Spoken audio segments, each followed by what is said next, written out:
Hey, can you stop talking for a and then second, we man? have an aperture. These things can be Bro, this guy duplicated in a lab. He doesn't even care. He doesn't even care what you're saying. No, okay, because so you're full of shit, dude. But listen. Okay, try and listen to what I'm saying. Now I'm talking about the double slit. Now everything you just said, great. That was great. Now we're talking. You see the laser, then you put it through a thing. Now we both saw that. Okay. Now you said you could or you couldn't get any more information from that observation than I could. I'm just looking for a simple, short answer. You can or you can't. Why? It depends on why you're doing. It depends on what you're doing. Okay, wait. So you can't just give me a simple answer. You can't just give me a simple answer. Well, it depends on what knowledge you have going into the experiment. What knowledge? Okay, how would you have more knowledge about light than me? Because I work with cameras. So you look through a camera. So looking through a camera. Okay, so looking through a camera gives you more. Listen, hold on, wait. So looking through a camera. I'm asking you. Does looking through a camera give you more knowledge about how light works than somebody who looks through a camera as well? Looking through a camera? I have a camera. No. I have cameras. Then let me finish. Not looking through a camera. So then what was it? Then what was it? Understanding how cameras were made. Okay, so cameras were made. What part? So when you understand how cameras were made, what part of that? You'll understand specifically what part? You'll understand what part of the camera being made. The whole thing, bro. Everything. Name one aspect. Name one aspect of the camera being made that gives you. But like, what is light? You're just saying no. Whatever source is creating the light. Hold on. No, I don't care about the source. You're saying you made a camera. Hold on. Wait, talk about the camera, bro. You said you made a camera. It gives you more information on. Hold on. That's what you said. No, you said you made cameras. You said you've done this. But so have you done this or somebody else invented the camera? Dude, did I invent the camera?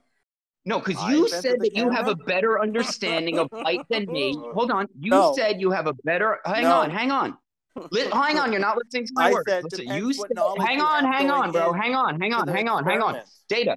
Do you ever just stop talking and listen? No, you said that you. Hang on. Let me get it out and then respond to what I say. Now, you said that you have worked and built cameras, which gives you a better understanding of how light works. Now, I said, what aspect of that? You said everything. Now, I'm asking you specifically, what aspect of building a camera gives you a better understanding of light than the average person who hasn't built a camera? So it wasn't the building of camera, it was the whole how cameras got built, not me personally building one. But, okay, so then what is it? What specifically have you done and gone through that has given you a better understanding of light than somebody who hasn't gone through what you're about to tell me? Sorry, say that again. What? Okay, so you were saying that it's not the building of the cameras that gave you the understanding of light, but something else. Now, what is that something else? Okay, so listen, it's the whole building, the whole inspiration of the camera, what it's designed from. The inspiration comes from our vision, right? So they have a diffraction. They have a diffraction constant of 1.22. You didn't make the camera, right? So what did you do? What did you do? What did you do that gave you a better understanding? Because somebody else invented the camera. Now that's great. That's great for them. But what did you do? Data. What did you do? What did you do? Not what somebody else did. I researched optometry. I can research optometry too. So now you're saying that I can have an understanding of light better than you. If you understand what does that mean? Research optometry. If you understand how visible light works through but you teach, how do you understand visible light? What do you do to understand it? Well, there is already a format that's already in place. So you learn what somebody else tells you. Congratulations, you're in a religion. Like I've been saying, you just repeat that light bounces in a wave. That's what you've been. Hold on, listen. Listen, do you realize that you don't know anything? You just admitted you don't know anything, and you're working with what somebody else did. This guy here, I never said I didn't know anything at all. You just said you didn't do any of it. You said you did none of it. You said you did none of it. The thing is, flat Earth data. Flat Earth data has what flat Earth data has what Flat Earth data has is a superior paradigm that allows more intelligibility that guides more action with what to do with the camera. So he would there's no position to experiment with it and understand the phenomenon where other people without those paradigms would be less equipped normally. Okay, so what you're saying, when you say understand a paradigm, what you're saying is he sees the same exact thing I do, but he comes up with some different explanation and you believe it, AKA understand it. Now, you're trying to say that even though that we have to think about non-reality in order to advance in reality. Now, Lemon, that is a contradictory term. Now, what you're saying is I see X happen in reality. And if I don't come to some mental ideas about why, right, which is not connected to reality. Your ideas about why reality happens are not connected to reality. Now, you're saying those ideas which are not connected to reality are paramount to advancing in reality. That's a contradiction. So you still need to have a paradigm to relate to reality. Otherwise, reality remains unresolved mentally and undefined and unexamined. So the thing is, at the very least, Flat Earth data has been educated in a paradigm, for better or for worse, that gives them intelligibility and ability to operate and experiment. That is a leg up above somebody else who's never seen a camera, who is not, familiar with how the mechanism works, whatever the paradigm or the explanation is. Okay, but that's absolutely wrong, because all he has said is that the person who was inspired by the person who made the camera was inspired by our vision. Therefore, light travels and bounces and does these things. I'm like, no. So you don't you're going to need to hold on. You don't get to just claim that what you believe is true because somebody else made a camera. We have to call what is happening. So you need to come up with an alternative paradigm that gives, explicability. Otherwise, people just stop. Science stops and people can't explore anymore. Bro, if you're telling me that science is making up ideas and just guessing, well, then guess how the ball Earth came about. Somebody just kept guessing and guessing and guessing and making shit up and just going against all logic, because you got to think of something, until they got a spinning ball in nothing with water stuck to it, with people upside down under them and light bouncing off of objects. That's where your logic and your mental... Simplistic. Hold on. I'm not almost there. You're going on to 2 points, and I only get to address one. Lemon. Let me finish. 3 points. Let me address one. 3 points to one. 3 points to one. 1 point at a time. Right the hand, please. But I wasn't done. You just started talking when I was still doing 3 talking. Points. You're doing a whole package of lecturing points. Talking. Lemon. When I'm talking, then you listen. When you talk, I'll listen. So I let you get 1 point, and then I try to respond, and then you tag on 2 more points. I was getting to my point. Please. No, you had a point. Now you're moving on to another. You're just saying. So now you're just saying, I don't like what you're saying. I'm just going to talk when you're talking. That's not I'm letting you talk, but you're just taking up airtime by railing and complaining. Lemon, you can't let me talk if you're talking. The only way you can I am letting you talk, but you're just taking up airtime by railing and complaining. I'm waiting for you to stop talking so that I can continue to get... You won't let your conversation proceed. Just taking up airtime by complaining. Lemon, I'm asking you nicely. You're just taking up airtime by complaining. I'm asking you to stop giving me 15 seconds to get it out. That's what I'm asking you. Can you give me... Yeah, well, it's hard. It's hard when you don't... Yeah, you just interrupt people, because Lemon can't control himself. What's so important? Just make it and let go of the freaking... Lemon, I need 15 seconds of uninterrupted feedback. Bro it up. Bro, come on. You just had like 7. You're making noises. People are going. He's not going to let it proceed until he has the last word. Watch this. I just gave you 7, and instead of making your point, you just wanted to rail and complain. You are a compulsive, an obsessive compulsive lecturer. You are an obsessive compulsive lecturer. I know you hate me, Lemon. And last time, Lemon, do you remember last time? I hate you. It's just Lemon. You remember, Lemon? Last time you had to apologize to me because you started verbally attacking me. You're going to go on to another point. I know. You're not even going to make your point. Are you going to start verbally attacking me again? Are you going to start verbally attacking me again? Are you going to degrade to the point where you verbally attack me? Okay, good. Lemon's gone. So, the idea, what Lemon is doing is saying we need to have theories. Hang on. Lemon is saying, let me, I know. Let's get it out. I'll get it out. I'll get it out in less than 15 seconds. All Lemon, man. We got to have these theories. And if we don't have these theories, we can't progress. Yet these theories and progression of ideas have got us to the ball earth. No, I'm just talking about how we can measure. I'm not talking to you. I'm talking about what Lemon said. The Rayleigh criterion to understand angles of light. Let me ask you a question. Does it necessarily have to be a debate between everybody and right the hand? Can it just be a conversation between everyone? Right the hand, man. Don't take everything so personal, dude. Relax. But hey, bro, look, if you're going to say the earth is a ball and everybody should just sit there and say nothing, then okay, fine. This is not a debate. So I should just listen to somebody say that I disagree with just because nobody else disagrees with. That's an echo. Do you understand? That's an echo chamber. When you tell people not to disagree, bro, okay. When you tell people don't disagree, you're creating an echo chamber. If you don't want to hear disagreement, then go to just sit in your own fucking little bubble, dude. Right there. And the problem isn't disagreement right there. The problem is you dominate the show and you tend to want to treat everyone like everybody is opposing you. Okay, but now you're talking about me. I'm talking about the topics. Dude, I don't need you to talk about me. About you. Okay, just that's not you. You're making it about me. You're making it. I'm trying to talk about. The thing is, right the hand. We're letting you address your concerns. Okay, we want to stop you at this point so we can address what you're talking about, but you want to go on to 3 points. Or somebody address what you're talking about, and then you take offense. Somebody interrupts you in the middle of your point. Now the conversation, you want to progress the conversation. Stop having it about me. Let's talk about life. Just everybody, just forget right there. Let's talk about something else, please.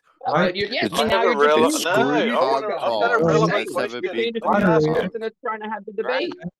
I don't mind talking right to him, but how do I know that he's not just going to go on a lecture where he has to have 3 or 4 points before he lets go of the freaking mic, and the flow of the conversation is so stilted and so disrupted because he has to get 4 points before he lets go of the freaking mic. And last time you got so triggered, you started calling me names to the point where you had to apologize. No one else can get a word in. I let people speak. No one's listening. Okay, good. Let me speak. Let me ask a question, Chris, please. Everyone, Data, quick, while there's a gap in the traffic.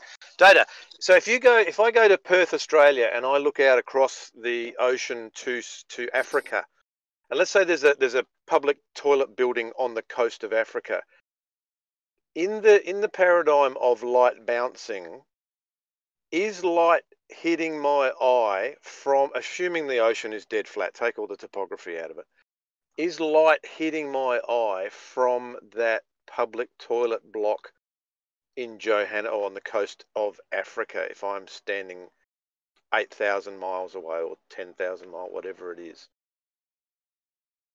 I understand the eyeball can't process the information because of diffraction and all of that, but is light in that paradigm, is light hitting my eye from that toilet block? You're talking about 10,000 miles away. Well, can you have something that far away lit up? You'd be at nighttime, wouldn't you? If it's daytime in South Africa. Well, if it's 10,000 miles away, wouldn't it be nighttime where you are? Okay, let's go. All right, 3,000 miles away. So there we go. The point is that you have an apparent effect with your eyesight, and it's really noticeable. No, I'm not talking about the mechanical ability of my eye to discern it. It will help you understand. Is the light hitting my eye? It will help you understand my explanation. Now, because the eye appears to have limitations to angles, we call it angular resolution. You have an apparent convergence where we see something apparently happening that's not happening. So there is a limitation to your eyesight. That limitation is based on the wavelength passing through the atmosphere and the angle to the. You're missing the point, Data. You're not answering my question, Data. So, listen to the question, brother. I just said that you're limited on your eyesight, right? So that may answer the question. Is that light? Is that light being projected straight across to you while it's daylight in two places? Like, is that what you're saying? Like, it's 3,000 miles away? What I'm saying, okay, here we go. I'll put it simply. The Earth is flat, so there's no curvature taken into account here. The ocean is flat. There are no waves. There's no wind. There's nothing. That's not reality. The Earth is not completely flat, dude. There's undulations everywhere. So no, it wouldn't reflect back because there would be hills and mountains in the way. They're not across an ocean. There's not. There'll be waves, 8-foot waves for sure. Absolutely. What is your toilet, 2 feet tall? Okay, so it'll hit a Give me a wave, break, bro. You're obfuscating. You're just being obtuse. You're being obtuse, man. Seriously. Again, if you have, yep, if exactly, there's no Flat Earth. He's being obtuse, and he does it all the time to dodge it. You know, Data, you're being point obtuse. you're trying to make. You're going to have anything that's you know, above. I could say 2 lines here if I was permitted that could change the perspective of light in your eye and light hitting your eye and bouncing and traveling. The fact is, electricity, dude. Our eyes, it's electricity. when they're that's open, what it is, right? Hello. Could I have 1 minute in 3 hours? Jesus Christ. Apparently not.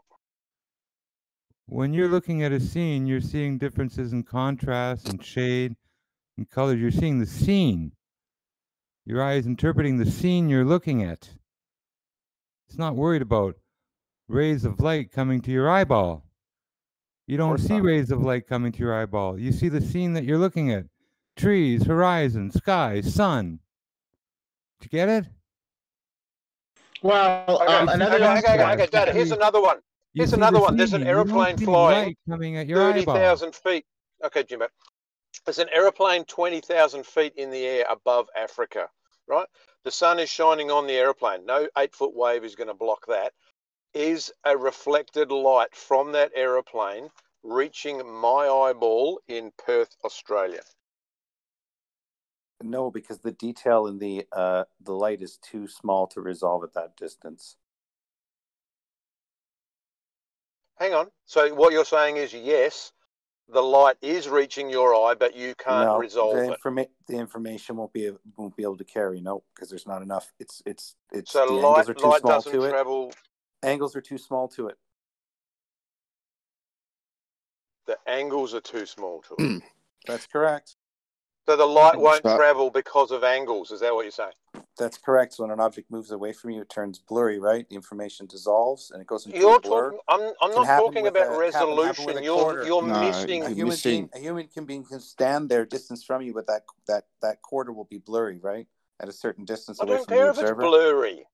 Well, that's where they go. The angle doesn't become. The angle's too small to resolve. Does anyone understand what I'm getting at? Can I have a crack? Yeah, I'm with you. Let me have a crack. Data. All right. I'm told, and I've been told many times, that the tree that I'm looking at right this very second, that's about 10 meters in front of me, that the light bounces off that tree, off the leaves, and bounces into my eyeball, and that's how I see the tree. So I move that tree a kilometre away. The tree gets smaller, less detail, but the light is still reflecting off that tree and then bouncing into my eyeball. That's why I can see it. I move it 100 kilometres away. It turns into diffraction, dude. It turns into diffraction. It blurs out. You're missing the point. You're missing the point. The point is, do we see something because light is reflecting off whatever that thing is into our eyeball? Are we seeing the light that has been bounced off whatever object is into our eye? If the object is too small, it will not reflect the light back into your eye. Light behaves differently when if the object is larger and it can bounce off the light, it will hit your eye. That's it. And light so you're saying that we differently when it hits because light material. bounces off that stuff and the angles of it, off that absorbed is bouncing into our eye. It's called subsurface scattering. That's why you have and some is rejected and blurred. The rejected light in the scene is the light that you see, people. Hello. You can move away. The object will slowly blur out and not send back the information to you. The object's still in the straight path of light to you, but the angle of information bouncing off of it is too small to resolve the information to your eye. We're not talking about resolving it. Well, you need whether you can see it or not does not mean it hasn't hit your eye. An angle or a surface to an angle to bounce the light off to your eye. If the angle is not there, there's no way it's going to be bouncing off of it. So if it's really tiny, let me put it another way. Not going to be able to resolve the angle to it. So when light bounces, I'll put it another way to you. When light bounces off of an object, does that reflected light have a range where it runs out of energy and falls to the ground? or does it reflect infinitely out into the never never? No, it's the light's angle to the object's surface. If the surface becomes too small because the size change is moving away, then it's not going to be able to reflect the light back with any information in it. That's why it blurs. That's it. Well, the object never gets smaller. The object always stays the same size. It gets smaller because our eye is a glass lens that's convex. What we see gets smaller. The object doesn't get smaller. Our lens of our eye has a relationship to angles. You've handcuffed yourself to our ability to see it. That's when we can use different lenses to change the angles to things. So we have a relationship to these objects. The objects are related to the basis of our eye. Our eye are receivers. They're not transmitters. They receive things. Close it, no images go in. You open them, the images come in. That light source is hitting an object. That object is sending that light source back. This is just normal shit. I don't know why you guys want to hold on to bouncing or reflecting or whatever. It just seems pretty simple to me. We use lasers because they go in straight lines. So we must see in straight lines, correct? But everything you just said requires bouncing. No, right? It requires understanding the basic principle is if there's a light source, that light source is going to reflect off of another object with angles. Those angles that's reflecting the light source back to our eye is going to be limited based on the size, right? Based on the size of the reflection or the size of the object sending back the information. So there's always going to be transmission and receiving, regardless. So whatever's transmitting. It doesn't matter. Do you think the ceiling from my ceiling is transmitting a signal, and then my wall is bouncing that signal back? No. There's when you say bouncing, bro, you're again. How would you see light coming off of something? What adjective would you use? Don't ask, bro. What adjective would you use, bro? Look, listen, data. This is why they say you obfuscate. You don't see the light. Don't ask. Look, if you're asking, hang on, bro. Why are you interrupting all the time, bro? Because a light source transmits something. Then there's a reception of something, honestly, and then I think this guy is just. I think he's just here to fucking waste time because he doesn't answer your conversation. He doesn't. You ask him a question, a very specific question about a very specific thing, and then he just, in this monotone, retarded voice, goes on about something totally unrelated. Totally unrelated, and never talks. And then you got no argument, dude. You just said. Listen to you. You got no argument. I'm writing data off. He's a complete. You just got no argument, bro. It's all good. Flat Earth, you just kind of obfuscate. We're talking about the hands ways that he can improve. You can improve by just being direct and answering the freaking question.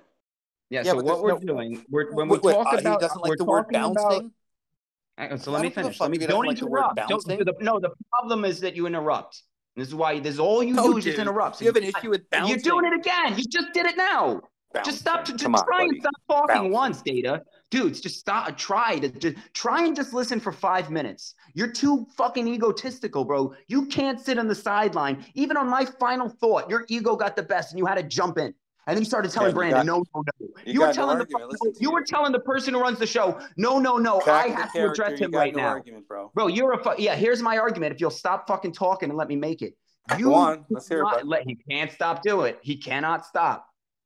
So you do not see light bounce. You don't see light travel. So when you then say light is bouncing and reflecting off and start saying things that you don't see, and saying, well, how do you explain it? Who gives a shit how I explain it? Doesn't mean that the way you think it's happening is true. That's what ballers do. Well, why do you think the sun disappears? Don't give a shit. Doesn't mean the earth is a spinning ball. Well, why do you think you can't see a mountain when you walk away? Don't give a shit. Doesn't mean light is bouncing off the mountain back to my eye. Same exact fucking thing. You're going to go ramble on because that's what you do, and you'll never address anything I just said. Watch how he doesn't address anything I say. Right the hand. How do you cover the concept of you seeing an object and all of a sudden there's an object, a rock, or something in front of that object that keeps you from seeing that object anymore without a notion of like traveling and its travel being obstructed by the object that it is behind? How do you cover that concept even conceptually? So now this is what Lemon is doing, the exact same thing that a baller does when they see a sunset. Hang on, bro, Lemon, I got 4 words. 4 words, bro. address Bro, Lemon, why do you talk when I talk? What is the problem with you? What's going on? Tell me. Why can't you just listen? Why? Why can't you listen? Because you talk so much, people can't address your point. But what were you saying? But do you realize that you talk a lot sometimes too? I'm willing to shut up and address people's points. You're not. You won't stop talking until you get the last word. But what were you saying? Okay, so you're saying I won't address points. So will you talk about what I'm saying and not about me? And please don't interrupt me over the point before you interrupt it. So address the point, please. Yeah, I will. So you're saying, how do I explain why, if I'm looking at a mountain and I put my hand in front of my face, how do I explain that without bouncing light? Right? Is that what you're asking me? Without traveling light. Okay, so you're asking me that travels and eventually bounces. Yes. Okay, so you're asking me to come up with a story, right? I'm asking you to come up with an intelligible framework that guides thought and action for possible eventual science. Okay, so what you're asking me is for my thoughts, right? And yes. Do you have it or not? Okay, that's all I needed.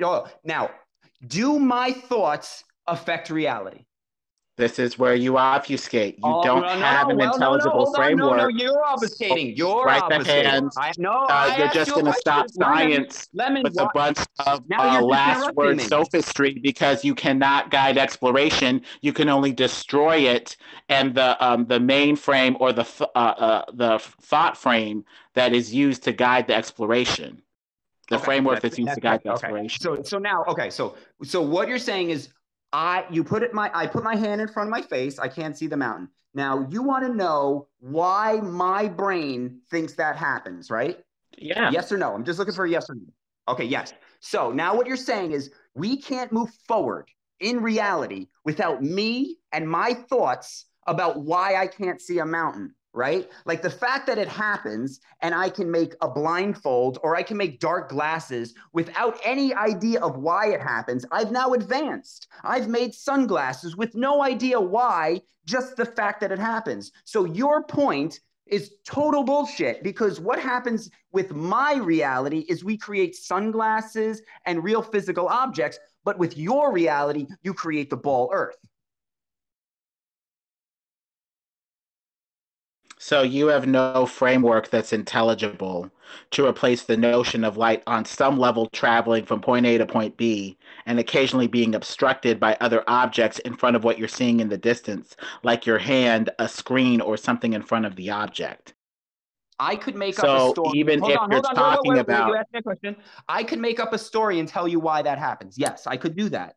Because God created a system in which solid objects are not able to be visually looked through so that you can differentiate a visible with a transparent object. Now, that is a perfectly good explanation of why a rock blocks your vision. Now, you'll say, well, blah, blah, blah, blah, blah, blah, blah. But the fact remains, whether it's my idea or whether it's your idea, it's still just one person's opinion, and it has no impact on whether I can progress in society, right? I don't believe in photons. I don't believe in gravity. I still build things and progress. So the ideas of why you think reality happens are irrelevant to progression. You only need to have the physical presence of what is happening, right? But the thing is, you can't educate.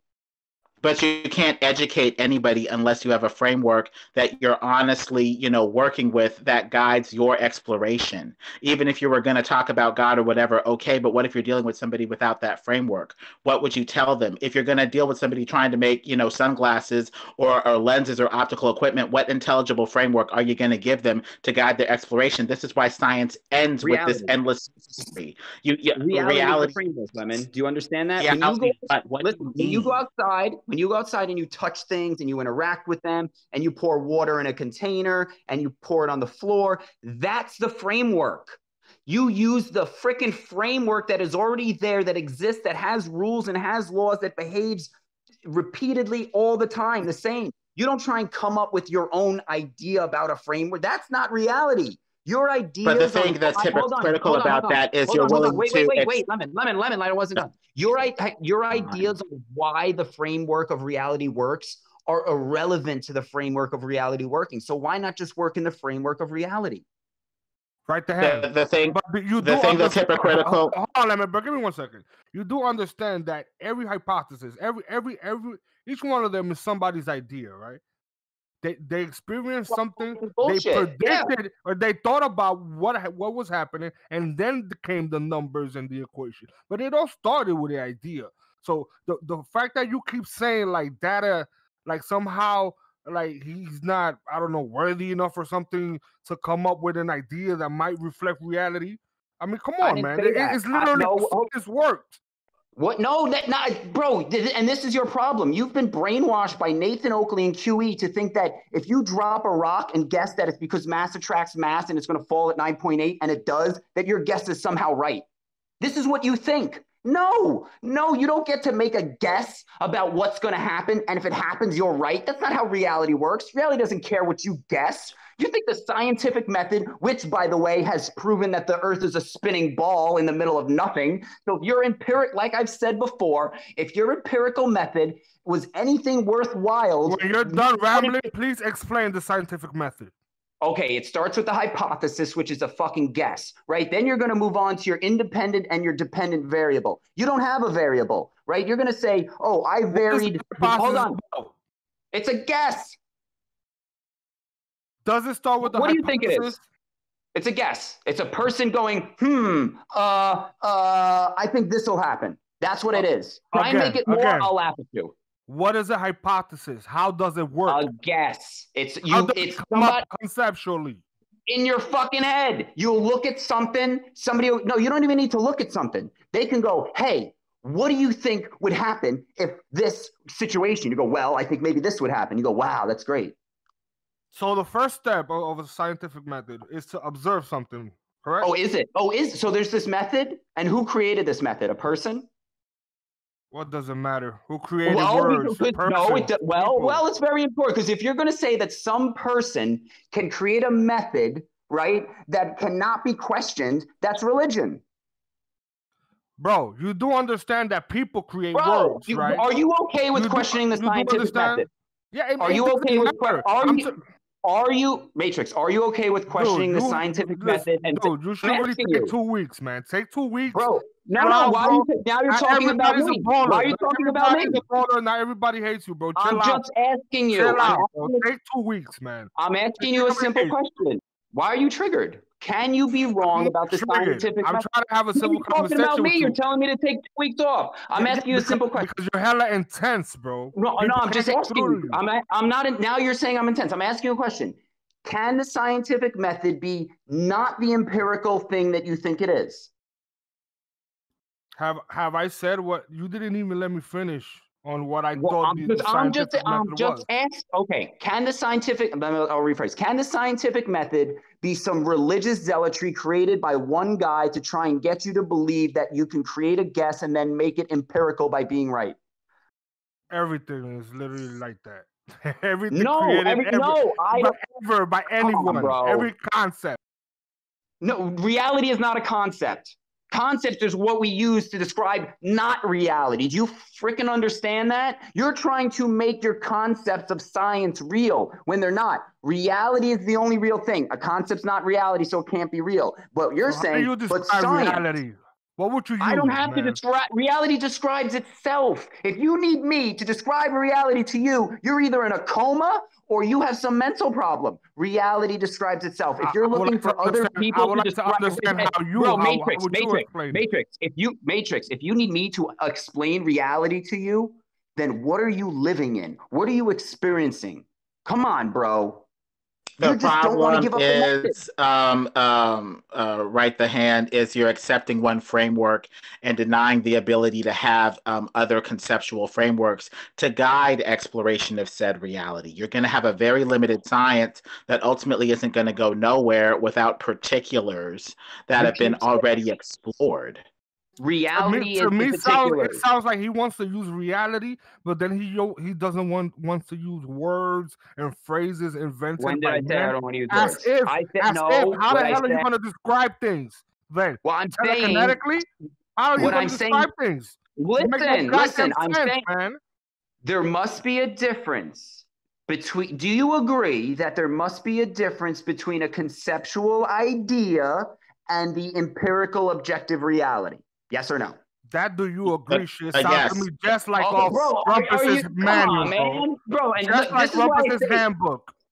This is Rumpus. You're saying that you won't you won't answer a question on whether reality is the empirical, whether we have reality and conceptual ideas and they're separate, or maybe they're mixed up. Come on. What you can't say yes, there is reality and reality is not concepts. Why? Maybe because you have some concepts that you want to make real.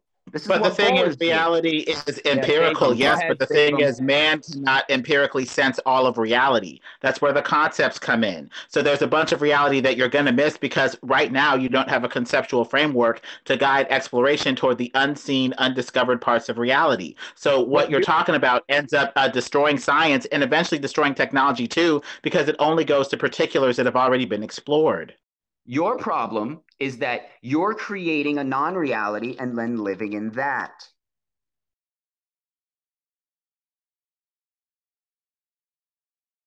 So you're living in some other alternate reality that you've created.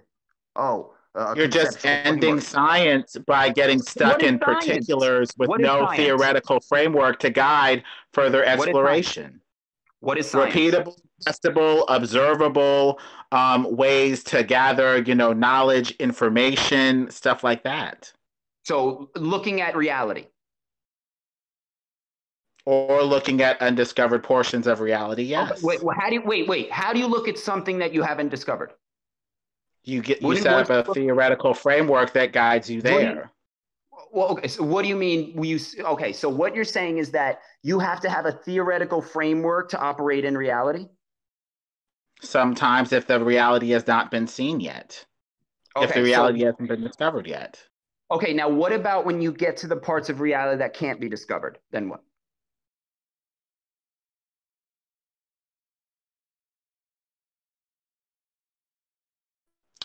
Does anybody want to take that? It's just so absurd. If you got to, it's just so absurd. Okay, first, how about this? Are there parts of reality that we can't observe or experience in any capacity? Probably yes.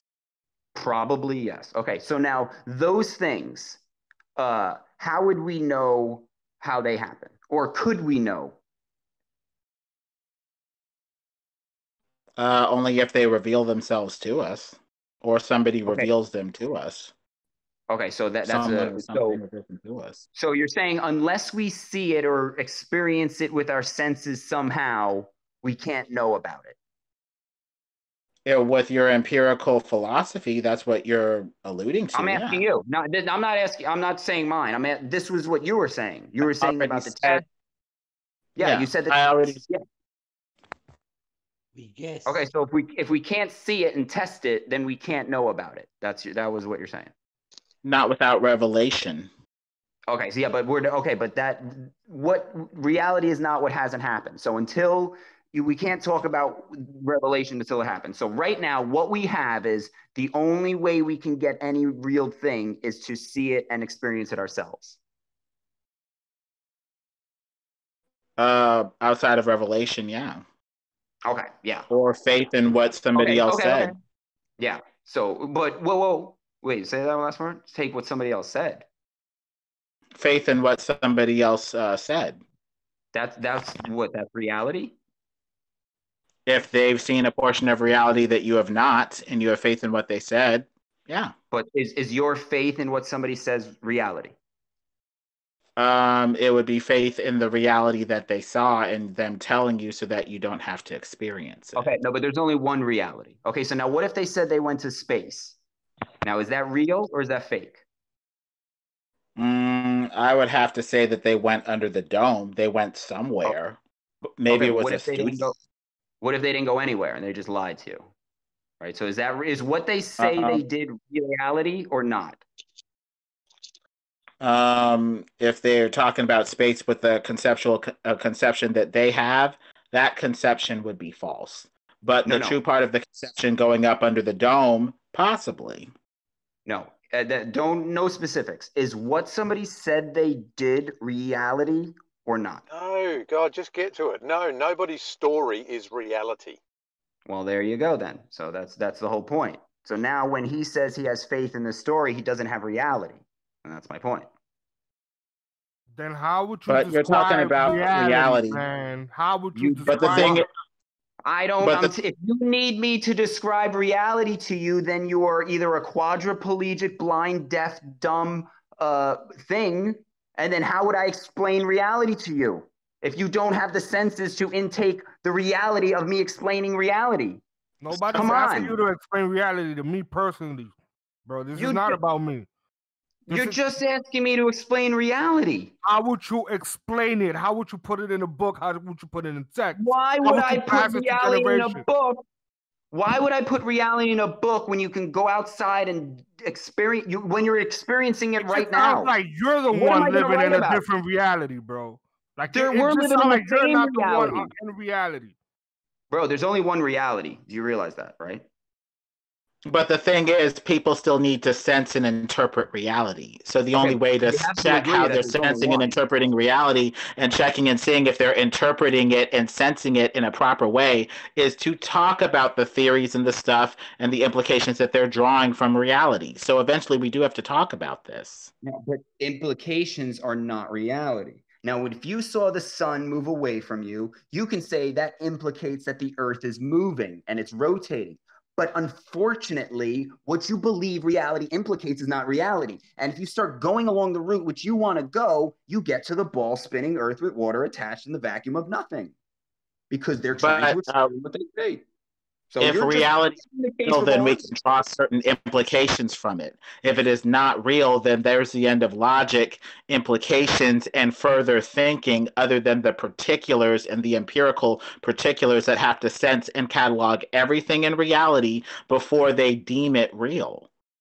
Yeah, that's what reality is. What is real? Now, the reason the ball Earth was able to be created was because it started making things quote unquote real that aren't. And you're saying, yeah, I know, but we need to do that or else we can't progress. And I'm saying, no, when you do that, you degress because you get away from reality and you get further and deeper into this hole of speculation. And then you start getting pigeonholed on an idea and how it must be right. And you slow time down to make it right. But that's hypocritical because you can talk about tomorrow or next week, which aren't reality yet, but plan ahead with a kind of mini version of a theory of what you're going to do tomorrow or next week based off of past activity. So if you can do that in that one case with your day, then you can do that with science up to a point as long as your speculation, your theories, or your thinking is based in some level of reality. If you think planning a day is equivalent to scientific, right? No, the only thing any individual can do in this world is experience reality, right? That's the only objective thing we can do. Now, we can come to conclusions about that reality. Sun moving equals ball earth spinning. That doesn't make it real. That doesn't mean you need these ideas to progress. You don't need to. But the thing is, not everybody experiences all sections of reality, though. So even with that, you're going to need some theory. Like if you're a person from a rich, aristocratic segment of society, you can't think of what goes on with people from the other side of the tracks, the crime-infested ghettos and stuff like that. You don't even think that that's real. It's real, but it's not part of your particular section of reality. So even some theory and some sort of conceptualization is needed for that, for one person to communicate their experience to another person even.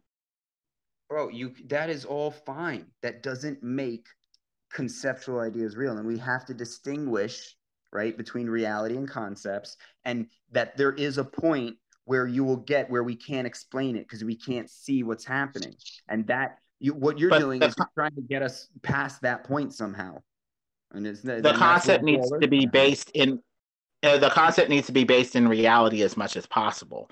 But implying that we can have empirical particulars for all of reality is a little much when we may need concepts to help bridge the gap to the parts of reality that are very real that we haven't seen and cataloged yet. Okay, well, if what you're doing is living in not reality. When you say reality hasn't revealed itself yet, That's not reality. So when you start living in these theories and ideas about it, you've left reality and you're now a baller, because that's what they do. They make up ideas and things for things. So I'm just repeating myself over and over. But if you want to think of theories and things that lead to you being a ball earther, fine, right? But you're only doing that because you need to reify your beliefs, which you can't empirically touch. Bro, and that I agree with you 100%. You are repeating yourself too goddamn much. Well, the thing is, there is one reality, but whose reality is the reality when you have an aristocrat from a high social, segment that will never, experience want or poverty or struggle to the level of somebody, from the barrio or the ghetto or in jail? Whose reality is reality at that point when they're in the same reality? That leads to equivocation, in a way, because they're both real, but they're both experiencing different segments of reality even. No, they're both experiencing reality. They're just in different financial situations. Your financial situation isn't a separate reality. Come on, Lemon. What do you think? There's a line in reality that you can cross over into like the rich person's reality? No, we're all living in one reality. Man, this is and why nobody else sees what's going on. Then why are which people go to jail? What happened to our light conversation? Well, it's hard to have a conversation about light when it's fundamentally rooted in the concept of what's going on, but then people trying to reify that concept into the objective reality as a bouncing object.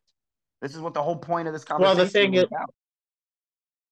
What you're talking about, though, you're only talking about the reality of their finances, not the reality of the world they live in or the street they walk down. That's a very specific element of their overall reality. But it illustrates how there are elements of reality that we are not aware of, that we do not experience. And I cannot. I'm aware that poverty exists. But I can't take what Right the Hand is taking seriously because he doesn't offer an intelligible framework as an alternative to the working framework that we have that appears to have little to no problems, except whether light travels as an etheric medium that's waving, yeah, that's cool. staying So in what place, you're doing, or if it travels as a bullet and or both. You are prepared to substitute convenience for reality. I get it. Like they used gravity, the theory, the non-reality of bending space-time. It allows them to do things. It's convenient to mankind, but their bendy space-time is not reality. So you're prepared to swap in a convenient narrative because it suits the advancement of mankind. But what Right the Hand's talking about is what's reality. They're very different things. But the thing is, reality hasn't been experienced by us in all of its particulars. There's still stuff to discover, and that's where the theory comes in and the science for what else in reality we can discover beyond what we've seen and particularly experienced. Otherwise, you have the death of science and the death of the mind that gets stuck in these particulars and basically gets stuck in the past. What the fuck?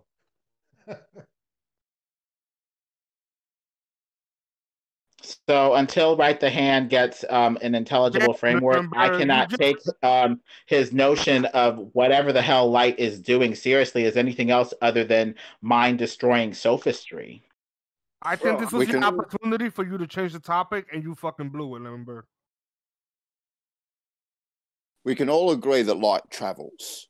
I don't think any of us disagree that light travels. How far that travels, well, that's a different story. Now, I was the one disagreeing with yeah. Now, we agree that light lights things up. So if it's pitch black, I can't see the tree that's in front of me.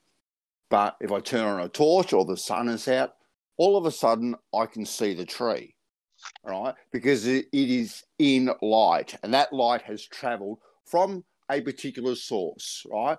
And hitting that tree lights it up so I can see it, right? The theory and the fanciful land that there is no proof behind it yet to say that that light is actually bouncing off that tree, right? And that light from that tree is bouncing into my eyeball. That is just a theory, right? There's no lightometer that I can put in front of that tree to say that light is actually reflecting off that tree into my eyeball. There's nothing. There's no evidence for that. But we can agree that we can see something because it is lit up, period, right? Now, whether we see that with our eyeball or a camera or whatever, that is just a receptor that we see it through. But we see it because it is lit up.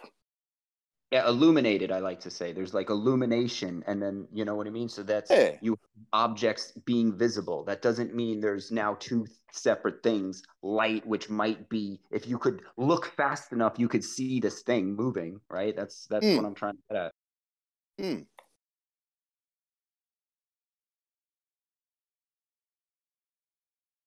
So I think illumination would be like, I equivocate it to like a bell.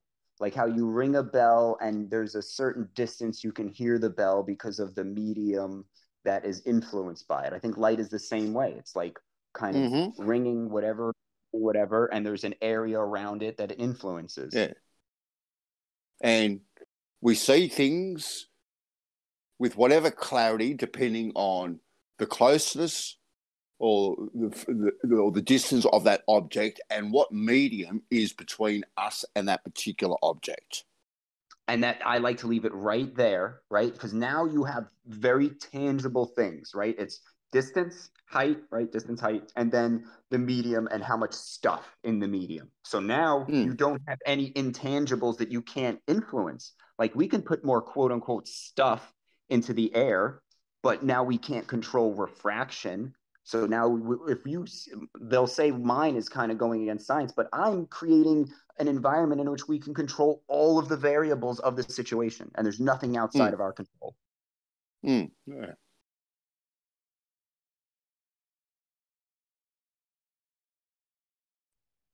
Oh, there. Bro, it also eliminates looming, and they can't make a ball when you don't give them refraction. Like, and this is like, because then the black swan is just, okay, well, they can't use refraction. And then it's just, okay, we just see something because it's there, because we have a direct line of sight to it. Now it becomes geometrical, because you had direct line of sight directly to the object back to you. There's your actual triangle, no bending, no curving, and there you go. Keep it simple, Simon. The thing is, though, like in that example, Chris, if you get that old trick where you get a glass of water and you put a pencil into it, the pencil seems to, it moves and bends. So in that ringing bell analogy, how would you explain that phenomenon away? Well, you're looking through that medium, aren't you? Right? Yeah, it's the medium still, right? Isn't it water itself that's making that's responsible? So it would not be bending light, it would be water. Water is responsible for that. That's the cause. Exactly. And if you get further away from that glass, John, you're not going to be able to resolve it. You're not going to be able to see it, right? At all. You can only see it because... I like the ringing bell. I like that analogy because, you're right. Yeah. The louder and clearer the bell is, you're closer to it. But the further away you get, it becomes fainter and less defined. So not that I'm saying that is, but the idea, I like that. Yeah, and there's more stuff between you and the object that you're trying to view. Yeah, and one of the things that happens, again, this is why I think fundamentally talking about the mechanics is very important, because then they'll shine a light through a vacuum and be like, well, look at the light going through the vacuum, but there's nothing in there. But now if you say that you can never pull, like if there's never nothing, there's always something there, then there you go. You can still explain the direct line of sight and how light can, how you can still see things and how light can do what it does, even though there's a quote unquote vacuum.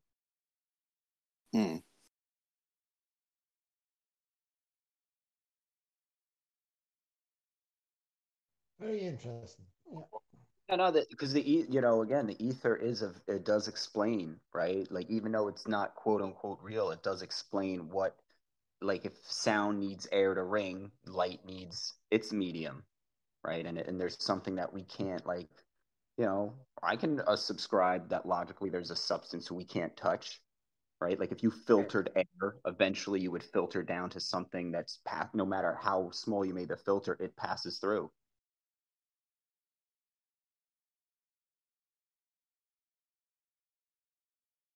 Yeah, the ether is just another word for a medium, isn't it, really?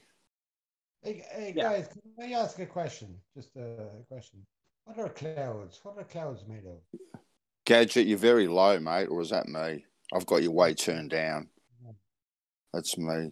Sorry, Gadget, it was me. Clouds. Can you explain clouds to me?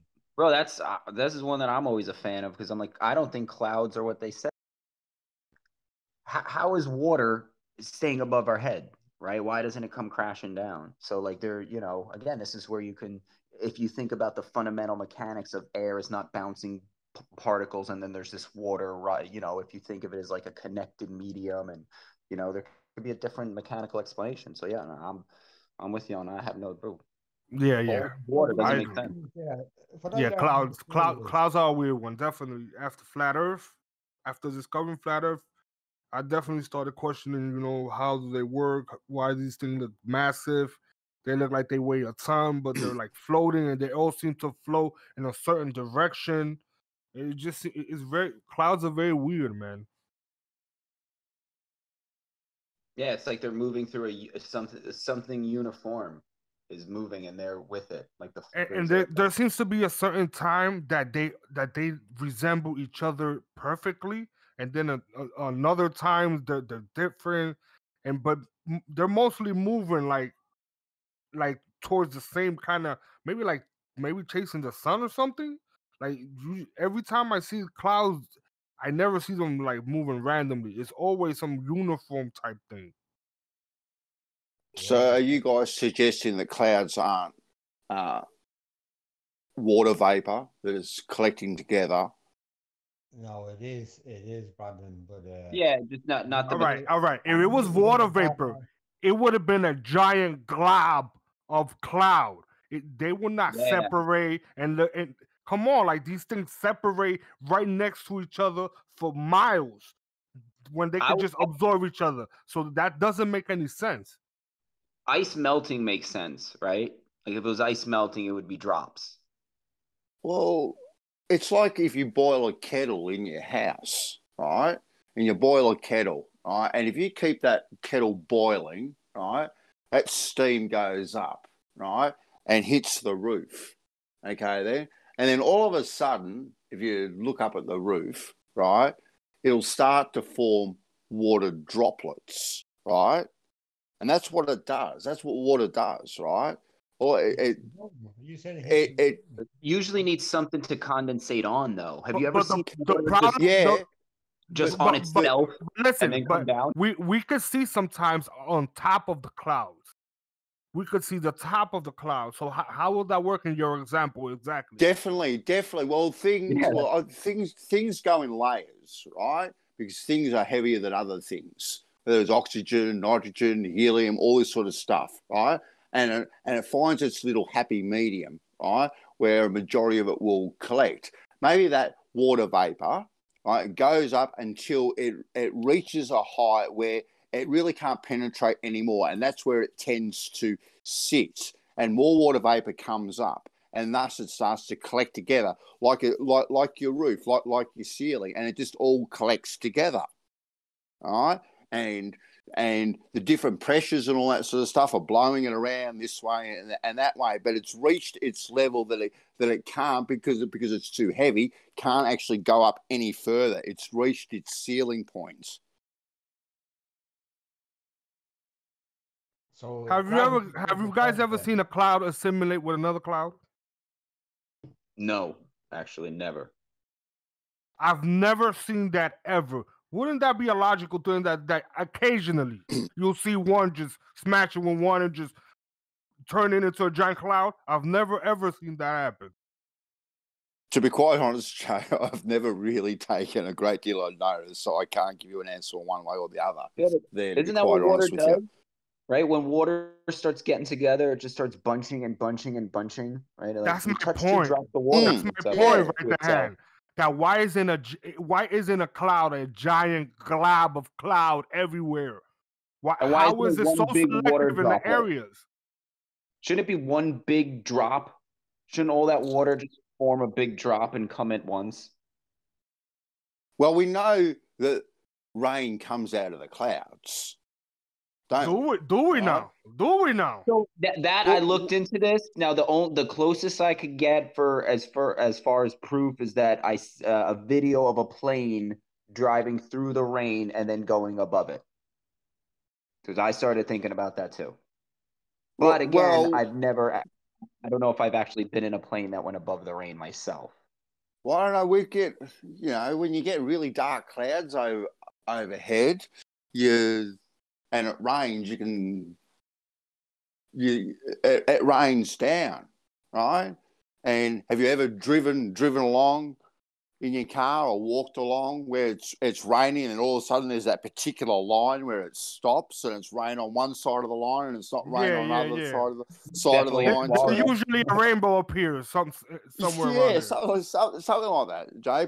But if you look overhead and there's a dirty, great big grey cloud overhead, and something you can feel the rain's going to come. You can actually feel it in the air that it's going to be raining, and then all of a sudden it rains. Well, you look up above your head and there's this big grey thing over your head. Now, one would assume, an assumption, you shouldn't assume, but you would assume that it is coming from that big grey thing that's over your head. But the assumption comes from movies, cartoons. What if that's not what's happening? Well, if it's not coming from that big grey thing over your head, Jay, where is it then coming from? Is it coming from a source above that or below that? Where's the actual rain coming from then? What if the cloud above the earth is evaporating water from the the water in the air already? Yeah, the water doesn't come from the cloud per se. It's the cloud is holding whatever we'll call it electrical charge that induces the water in the atmosphere to cling to itself and then start falling. That's above my pay grade. That is above my pay grade. Okay, so picture you have this picture. I had an object, right? And when I held it in my hand, it turned the water, it turned the air between it and the ground into moisture, and it started making drops. And if I moved it along the air, it would start doing this. Now, I see that's how a cloud kind of works. Maybe it's not falling out of the cloud. Maybe the cloud is just making the water in the air, or air is water. That's what I think. And it's just making it recombine and then come falling down. Okay. Yeah, what's up with the air is water thing? Why is that a problem? I mean, isn't air vaporized water? I just see air as not nitrogen, oxygen. I just see air as water in another form. It's just basically. It is. It literally is. Yeah, that's not nothing weird. Why are you saying it like it's weird? Well, a lot of people think that air is like, this atomic bouncing, structure. I think air is a fluid. Like you move through air, like you move through water. Just like it's uniform all throughout. There's no air is just finer than water. So come here. Just get back to the clouds. So where does the water? How does the water get into the clouds then? Well, who says there's water in the clouds? Well, it rains, a big thunderstorm. Yeah, that's where we say maybe the water comes out of the air, right? And it's not coming out of the cloud. It's just, kind of like how you form dew or mist. And it just does the same thing. So where does it come from? Like, it doesn't rain when you have blue sky. But when you got a big, badass black cloud, it rains. So yeah, well, because whatever's in the cloud that induces the atmosphere to fog up to the point where it rains is not there. Hey, right ahead. You just hit a key thing that I wanted to talk about. Fog. What the fuck is that? How does that actually work? Fog. Right, it's like a cloud. Yeah, but that's crazy. How is it that at that moment, if it's a cloud, it just decides to drop down and like it's weird. Is it like a magnetic thing? Part of me thinks, there's some kind of, if there's a connection, right? Like ropes or whatever you want to call them, then the water droplets could be traveling along these, and then that's instead of falling down, they just come descending down like in fog. Have to have clouds to have rain. It's called a sun shower. It's a real phenomenon that happens. Does it rain? Does it rain when it's foggy? No, but if you run through the fog, you'll get like it'd be like you were running through water. You'll get wet in fog. I've never seen fog in the summertime. Yeah, and it goes away when it's in the morning. Once the sun comes out, it goes away. Fog goes from the sky. It goes from the ground. It's water coming out of the ground. It's just heavy. And generally, you got a lot of fog conditions when there's a lot of dew and stuff on the ground too. Yeah, like you can see that when you're driving along the highway. Yeah. You're along and there's a dip. Like when you're up high, there's no fog, and then you go into a dip, there's fog. It comes from the ground, the fog. Posted in general how you can have rain without clouds. It's a phenomenon that happens called sun shower. Oh, that shit happens often. Yeah, it happens pretty often. Yeah. That's weird as shit. How do you explain that? How do you explain that? My just water in the air. Yeah, there you go. So I mean, of course. After we, all right. What I'm saying is, in the other paradigm, how would you explain it if you were saying that it comes from clouds and there's no clouds inside? It got like sent into the atmosphere, right? And like stray winds, probably. I think because the evaporation is happening so quickly, it doesn't get the chance to form into clouds and then falls straight away. Once it condenses and gets too heavy, it just falls back down. Yeah, okay, yeah. It's just a cycle. Mm-hmm.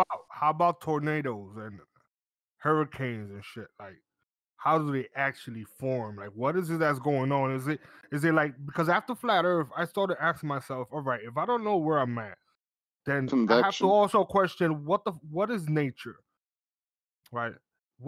What is nature? Like, is that thing that we're seeing every day called the sun, is that nature?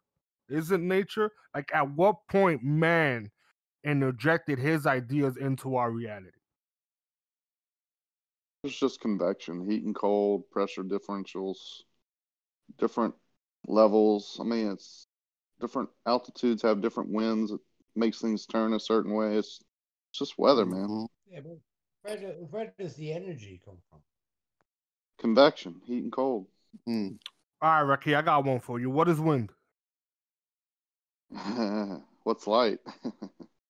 Wind is wind, man. It's convection. Like, it's just air, it's movement. Try to conceptualize it. What it is, then we see it every day. I mean, we don't see it; we feel it every day.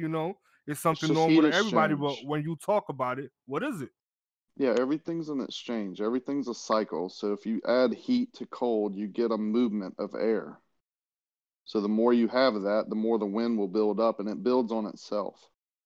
Could it be a possible magnetic thing? I think it definitely has something to do with everything involved. Magnetics, pressure. I think magnetic pressure and heat. I think these two go hand in hand. Yeah, it's affecting everything. Everything affects everything. It's just a cycle, man. We're all connected. Everything's connected. Yeah. Yeah, but it's funny we can feel for example, the wind, but we can't feel the Coriolis effect. Because Earth isn't moving. Coriolis is just... And another thing, a Coriolis effect, does it happen in nature, or could you merely explain it on a roundabout? Can anybody explain the Coriolis effect in nature? I guess you could, if nature has something that's turning. To me, Coriolis is a joke, right? It's wizardry. Listen, it's a fiction on a fiction. All right. It's a logical fiction. All right. They made a conceptual thing that might work. And if you add the numbers, it'll add up. But it's something that is man manipulated. Like, there is no such effect that you could experience that in actual reality. How would you? It's a visual illusion. It's a visual effect. Nothing actually moves. You just see it appear to move. deviate. It doesn't actually deviate. So when they're saying the plane has to adjust for how much it deviated, no, it doesn't. It didn't deviate. It's flying straight. If Coriolis is affecting it, the Coriolis is the visual effect of what you would see that plane doing from a different, from an observer. Craziness. You're dealing with wizards. I mean, I hate to break it down to you. I think it's a spiritual, realm. So this is what Flat Earth does to you, bro. It definitely wakes up your spiritualness. It definitely makes you understand that it's more than material. It's more the unspoken thing that is more important than the spoken. It's like it's hard to put words on it exactly, but it makes you aware of a lot of things. It makes you also curious about a lot of things. We're not supposed to know everything or be able to figure it out. That's what points to a higher being, like a creator of such. Well, guys, something had to make it. Right, guys, it's all bullshit because many cameras are looking at the moon there tonight, actually. Many cameras, many telescopes are looking at the moon. And many cameras are on the moon looking at us. We went there in 1969. We should have cameras there. That's over 60 years ago, like 50 years ago. Why don't we have cameras on the moon looking at us? Man can't get to the moon. It's all bullshit. Yeah, no man, no probe, nothing's getting to the moon. Like there's another SpaceX launch there, going up to the ISS there yesterday. Yeah, CGI, whatever. Why can't we just fucking send not even men onto the moon, just a drone, and they land GoPro cameras, and for the schools, for the weather and shit like that, Look at Australia upside down. You don't get. Haven't you heard why not Gadget? Because they don't do things just to satisfy the flat earthers. All right. Or they can't get there. Exactly. Man will do whatever man can do, right? If there's something that can be done, man will do it repeatedly. And then the next man will come along and try and do it better. Yeah. Could you imagine if they told us that the world was flat and there's a dome? Could you imagine the independent people that would just be trying to figure out how to blow it up just to get to the other side?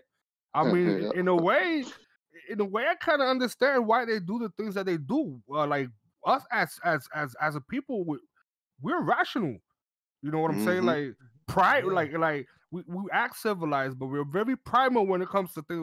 When it comes to lies, we react. So maybe that's why they're lying to us constantly. Who says they didn't try and blow it up? They sent all those nukes, shot them up in the air in Antarctica, where the apparent dome would be as close. Who said they wasn't trying to blow it up? Just imagine what sort of golfer Tiger Woods would be if he had allowed for the Coriolis effect. Oh, but Jesus Christ. I would have won a bit more money. Did you see that golfer shot all over Facebook, all over the internet? Did you see it? The man skimmed the ball across the water. Some guy, he was testing for the Masters. It was a practice tour for the Masters, and he skimmed the ball across the water. Oh, okay. And went in. You not see that? No, the best shot ever.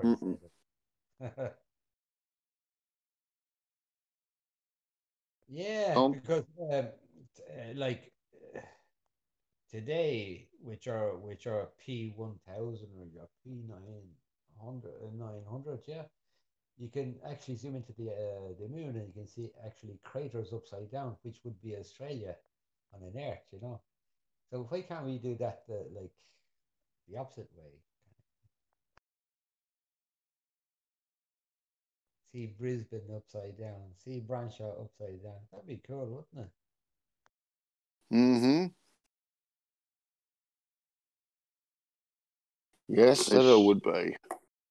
They show you different land masses on top of each other, like one at the top, one at the bottom, which means people would be upside down from that reference frame. But then they tell you everyone's on top. It's an impossibility. They tell you the truth. You just have to grasp it. That they do, Rakia. They definitely do tell you the truth. Yeah. I used to say they're lying. Like, they're lying to us. They're lying to us. I don't say that anymore. Yeah. I got past the anger. I got past they're lying. They must be evil. I don't think they're evil. I think they have a portion of truth that allows them to justify lying to the people. I think maybe they have another part of reality that we don't have. Therefore, we cannot put ourselves in their situation. There's not a man on this earth that hasn't lied. Not one man. There's only one man. And nobody lied for a good reason. Everybody's lying for evil. So all the people that are not at all, bro. Not at all. Not at all. That listen. Whatever this place is, I don't think we're meant. I don't think everyone is meant to know what it is, because I think it will break the illusion of what this place is. So there is a distinct energy covering up what this place is, to the point that we don't know where we are, we don't know who we are, and we don't know when we are. So is that nefarious? Is that nefarious to me? Good shade. It's not a good shade. You're created by God. Why do you're here for satellites? You know, just land them all on the moon. You know, we wouldn't need shit. You know, you can't land on the moon, bro. Give it up. You know, television screens and never gonna happen. Put them all on the moon. No, then the whole world would have internet. You know, it's crazy. One's gone to the moon. I've found that the closer you get to truth and the more truth that you let in, like you just say, okay, I just agree, right? This is truth for me now. The more will be put upon you. And the more that's put upon you, the harder you'll be attacked, right? So if you're not being attacked, if you're not being called a liar, if you're not being told that they're wishing death on you, or, you know, you should drink bleach or whatever, you know, wherever it is, then you're not in the truth enough. You're not spreading it enough. You're not saying it enough. So. You're on the wrong path. Have you heard that the Gospel of Thomas, how it says about those who seek shall not stop seeking, and then they will marvel, and then they will rule, and then they will rest. Have you heard that passage? We had that sermon this Sunday about Thomas and about rest. That exact thing you just said. Isn't that funny? Yeah, man. That when I heard that passage, that resonated with me so much. But see, we are Thomas, right? Everyone can speak gospel. Everyone can receive the truth and spread it. That's all they were doing. They were just trusting their heart. That's why it's a heart matter. It's not your knowledge or whatever. It's your heart. Your heart will tell you what to say, what not to say. You know when you say something wrong, right? I do. Yeah. Into religion, it's in your heart. Religion and stuff like that. But you know, for me, I think we're the chosen few, because the people, not everybody does the critical thinking. Okay, do you think we're chosen or what? Like, I could say to my brother, the artist flat, and he go tell me to fuck off, but he doesn't think critical, like, kind of thing. Are we the chosen few or what? I don't want to go into just because you think the Earth is flat doesn't mean you made it all the way. There's a lot of people that think flat, but yeah. I just put the quote that I was trying to say, guys. I can't remember these things verbatim, but I do understand what they're saying, what they mean. It's a beautiful quote. Flat Earth is not salvation. Flat Earth is just truth. The more truth you had, the more you're getting rid of deception. So I think Flat Earth is the stepping stone. I think Flat Earth is the stepping stone. I think it makes you see what is real and what isn't. I don't think people should stay in Flat Earth arguing and debating. I don't think that gets anywhere. I think once you understand the Flat Earth, it's time for you to move on, not necessarily from the movement, but move on with your knowledge. If you're not growing internally, it seems like Flat Earth didn't do anything for you. Quorum. Spread the truth, fight deception. That's part of it. You don't have to be fighting the Flat Earth fight to be doing any of those things. That's just a path that we've kind of taken, right? But you don't, you know, if you think you live on a big blue spinning testicle or or a flat Earth. It's neither here nor that there with your path, with your inner utopia and inner peace that you should be striving for. If you think you live on a ball, you're never going to come to salvation because you just... No, I disagree with that. I disagree with that. Well, because you're marveling at the achievements of man. No, you don't have to marvel at anything. You don't have to marvel at anything, Chris. Well, then you never get a baller. At all. I can't. Right? If you believe that the Earth is a ball after it being like presented to you, right? I think you've just closed your mind off, and then that's it. Like once that happens, I don't think you're going to. No, because maybe your priorities are somewhere else. You shouldn't idolize flat Earth either, right? Maybe your priorities are with your family, with your friends, and stuff like that. You don't have to idolize a globe Earth or a flat Earther because you realize any of those, right, doesn't make you more righteous or evil than any other person. You walk a path of happiness and within yourself and with your family and with your friends, all right, and spreading that word. The path, right? If you're not walking with truth and you're on a path and you're trying to guide you know, where are you going? Right? So once you have this notion of upside down people under you and the earth is you're on something that's moving when you're not moving, I believe this again, it's just I don't believe you possess the capacity at that point to know what's true and what's not true. So you know everybody, that's the flat Earth is a great, it's a good baseline. Like if you can't get past, I'm like, yo, you're just forget it. You're just, I can't talk to you about the creator. You're not. Well, you're right in a way, but it's how you use it, right? If you're not using it to show how the creator did things, then flat Earth means nothing. Yeah, no, bro. At the end of the day, I think flat Earth is the only thing flat Earth is beneficial to the individual person. Right? Like I can't give benefit of flat Earth to anybody. I've tried. Let me tell you, they spit in your face. We've all tried it. They don't want your benefit, right? So the only benefit flat Earth has is to you and how you use it. Like, yeah, I 100% agree with that, man. Yep. Can I just jump in here for a sec, guys? Matrix, where did you get that quote from Jesus, man? Yeah. The Gnostic Society Library, the Gospel of Thomas. Okay. It is awesome, man. Once I read it, I was like, I was amazed. Matrix, have you got the Bible there? Can you read it out for us? Can you find it for us? Well, yeah, it's not in the Bible. That's the first thing. No, that's the Gospel of Thomas. Okay.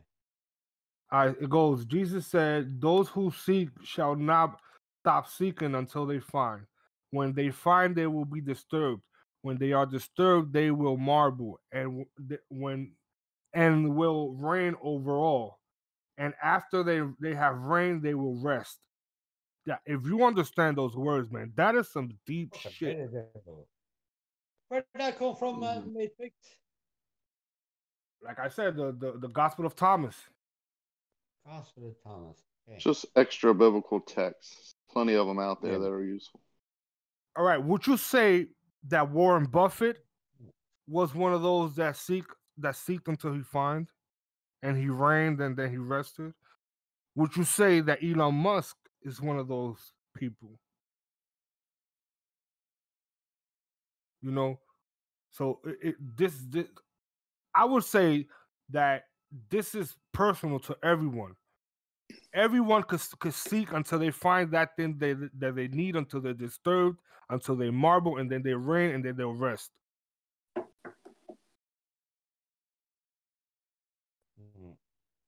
Does that actually say anything, though, Matrix? Like, where does that lead you? It's like a whole thing. It's like a whole thing. I just like that particular phrase. Ensuing text should stop not like that. Those who seek should not stop seeking until they find. Well, seeking what? That's my question. And when they find that it is you're seeking, what it is that you're seeking.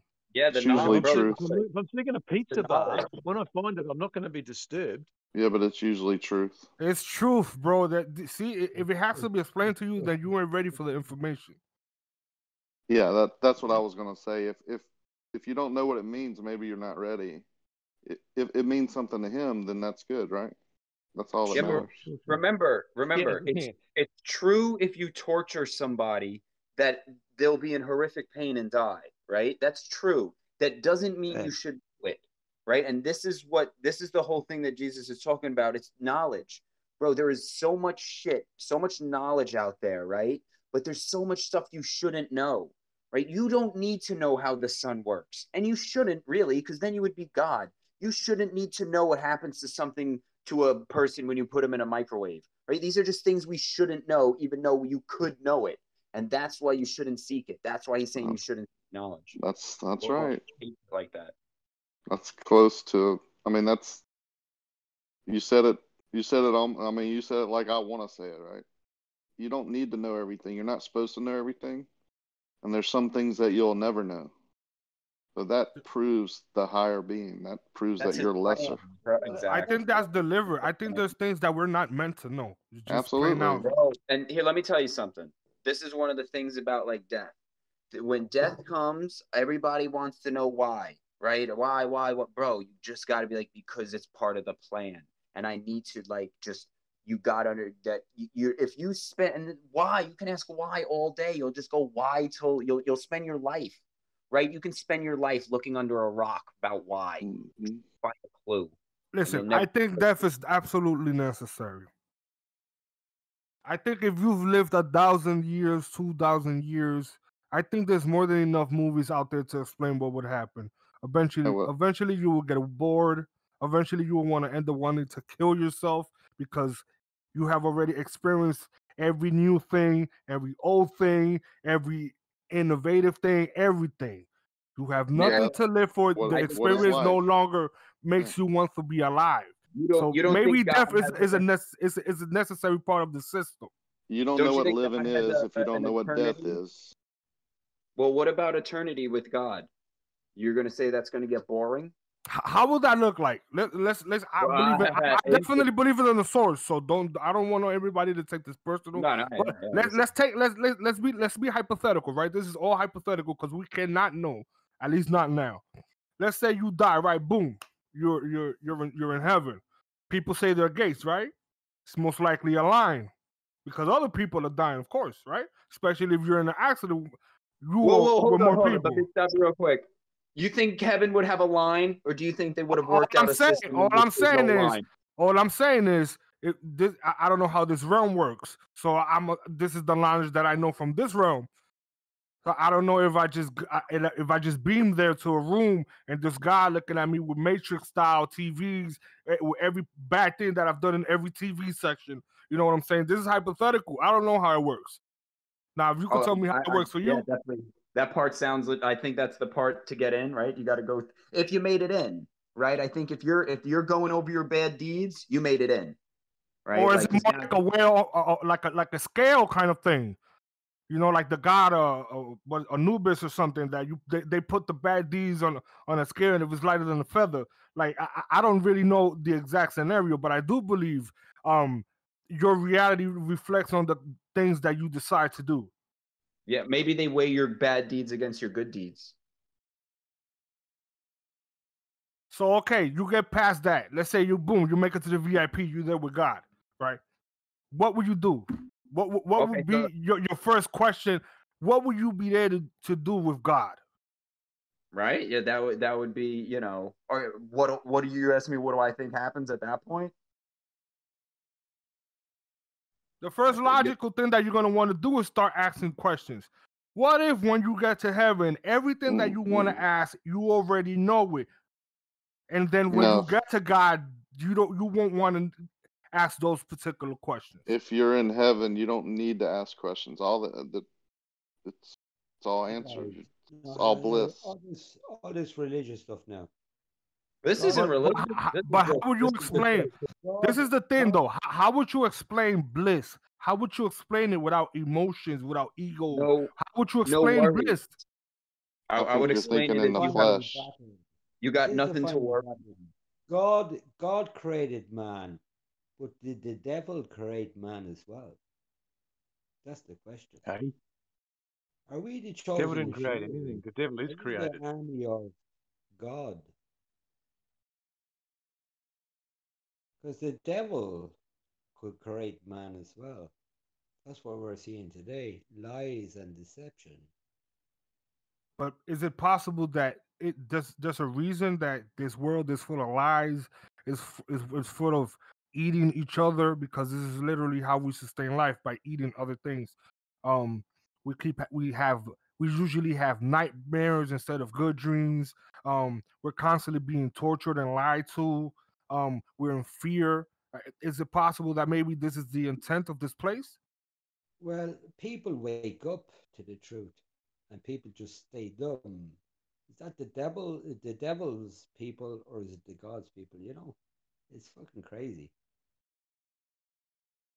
I mean, listen, if you read the Bible, it says things like this: that there was a certain amount of angels that fell down because they went against God or whatever. And there's a lot of things in the Bible that, once you start thinking about it, you know, like what are demons? Do demons really have horns? Are they really red skinned, you know, tatted up kind of demons, or do they look like you and me? Can I get my thought on the fallen angels? I think that, like, go ahead. The picture, Earth is a simulation, right? So we're in heaven, and then we kind of get hooked up to this thing, and here we are, right? So there's this hookup in heaven to the Earth simulation. Now, the devil, he's looking at humans in this simulation doing all these things, right? He's like, wow, look at what he can do in there. Devil, being the devil, hacks in, right? Starts messing around. And then God's like, fine, you know what? You want to be in the system? You're in it. And then he cut their connections to heaven and put them solely in the system. And now they're like, what? Oh, shit, we're trapped in here. We have to somehow figure a way to get connected back into heaven so we can upload back into ourselves. All possible things, man. These are all entertaining ideas. But can anybody describe how would you embodied heaven? How would it, if you were to put it in a scenario, how would it be? Would you have a physical form? Yeah, I think you would be the epitome of yourself, right? Like, if you never ate a bad thing, you always worked out, you did you would look like that. You would look like you would look with no sin to stain your DNA. So you will have a body, you will have feet to walk on, you'll move around much more like this reality, right? I think you could fly in heaven. I think that's one of the coolest things, is that you're just like, all right, I gotta go, and you just like take off, and that's one of the, like, I think heaven will be everything that Earth isn't, right? So if you don't want to eat, you don't have to eat. Like, you won't, if you want to just go to the bottom of the ocean and look around, you can. Like, your body will just not be able to be destroyed. You can just throw yourself off a roof and you'll just land on the floor, get up, and walk away. Right? Or maybe you're just the spirit. You're just a spirit at that point, and you could just move through time and matter and space. You could be able to just see everything, but unlike humans, you're not able to experience it, which is the actual thing, which is the crux of reality. Experience the thing, not just observing it. I think and that's why I think the experience of reality must be connected to heaven, because the picture, again, we're only using what we got. Experiencing reality is how you get, like, your happiness and all that stuff, like watching, not just your physical pleasures, but watching your family prosper, watching your friends, hanging out with people, discussing ideas like this, like a lot of that stuff, like it relies on having a physical body that can get sensory input. Well, I know there's something, because when I was young, I died for 3 minutes. I had meningitis, meningococcal, the worst disease you can ever get. Has anybody else had an ND? I don't know if it's called ND, a near-death experience. Has anybody else on the panel besides Gadget Inspector had a near-death experience? Well, I did, and I knew I was dying. I was afraid, and then when I actually died, I wasn't afraid. And I'm telling you, I shit you not, there was a tunnel, and it was kind of like this, with a sense of relief I had. And then, the doctors got me back to life, but it's crazy. Like, when you're going to die, it's just a sense of relief, happiness. Would you believe me if I told you that I've had 3 of them? Sorry? I've had 3 near-death experiences. Yeah, because I knew I was really sick, and I was afraid, and I had a massive headache, and I couldn't even see. I went blind. I think the fear leaves right away as soon as you understand what's happening to you. You accept it, and it becomes peaceful. It becomes peaceful. It becomes peaceful after you accept You're it. going home. Yeah. I've experienced this 3 times. 3 times. This is no story. I didn't read this. I've experienced this 3 times. I was a real Dennis the Menace type kid. Not bad, but very always inventing shit and jumping out of shit. You know what I'm saying? So I did a lot of things that maybe I shouldn't as a kid. So yeah, I've had 3 near-death experiences. Yeah, where people had to wake me up, like bring me back to life, kind of thing. I was in a coma, okay? I could hear fuck all shit, but when I died, I could hear David's my name.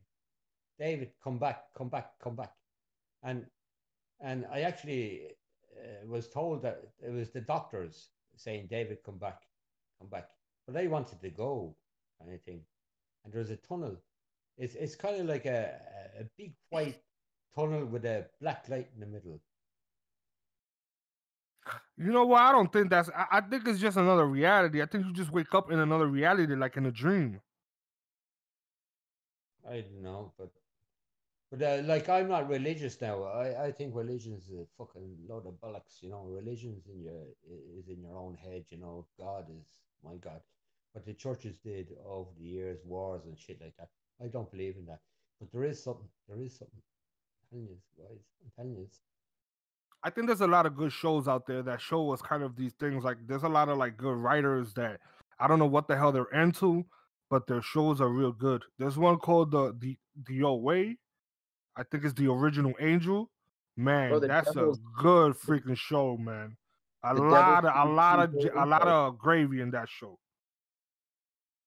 Yeah, they get truth through these like rituals, and then the truth gets trickled down to certain people, and they use it to create the ideas for movies and stuff. I'm currently watching Shield since the beginning, and it's very weird how Hydra seems to be exactly how the invisible enemy, as Trump describes it. Like these people, like, they give us truth if we're willing to accept in what form they're giving it to us as. Like, truth doesn't come in a presidential speech or a congressional speech. Truth is truth, and it comes from any source. But anyway, just to say, when I died, like the doctors got me back, and my mother was in the hospital chapel. She was praying to Virgin Mary, and she kind of got a sense from praying that told her I would be okay. So she went back to see the doctors, and she said, David will be okay. And the doctor says, how do you know? And she said, because she told me. That's fucking amazing, I'm telling you.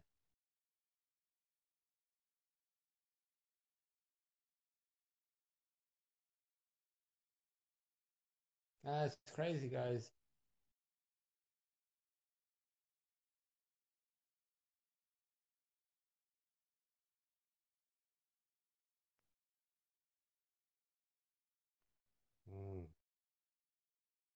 Hello? Oh, we're here, man. We're just listening. Yeah. You hear what I said? Yeah. Yeah, man. It was all very, especially when you start looking into flat Earth. Then all of a sudden, you just start asking yourself about everything. Everything. It's like you become a child again. Yeah, and then Like the dome. Who made the dome?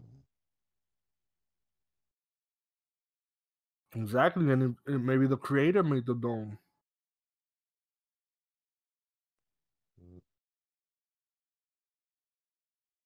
I mean, in the Bible, God told Adam to replenish the earth. Replenish means to like to restock. You know, like to redo. You know, what was that past that he's talking about? What was that part of it? Now, what was that world like? Yeah, exactly. Yeah.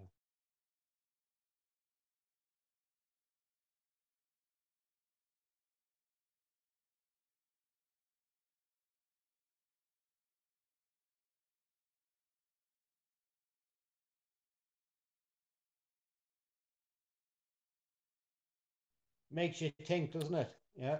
Yeah, definitely. It's one of those make you think kind of things. Right the hand. So you entertain the simulation? I mean, it seems like the most logical, right? Like it either does. Then you would have to say this is a physical reality, and then where did it come from? How does it, existence is strange when you try and make it come from somewhere. When you try to conceptualize it, right? You don't know how to because there's so many avenues that you could take. You could take the evolution. You could take the simulation. Reality is reality, but how it will work in actuality, that's the good thing about the discussions. Because we could never know. I don't think we could know. And maybe once we perish, we could know that. And that's a giant if. We might not even know. Maybe we just start over, different body. I think it's like tiers, maybe. Maybe like you get how do we know that heaven is right after this? Right? There could be stages of realities until we get to who even knows. Exactly, so exactly right. Exactly right. Like, and I'm pretty sure there's a system in every stage of reality that you're experiencing. There's a system. Somebody already been there long enough to figure out how it works. Somebody already in control of that system until you perish from that system, and then you go to another system, and then I don't think this way of living, like this euphoria that people describe, this paradise, I don't think that's an actual state of being, at least not in this form.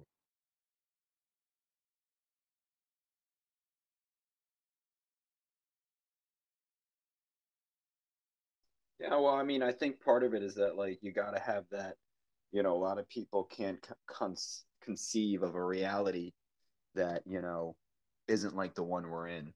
So we're always trying to make something that's like this, but perfect and fun, but it's like this, which isn't fun or perfect.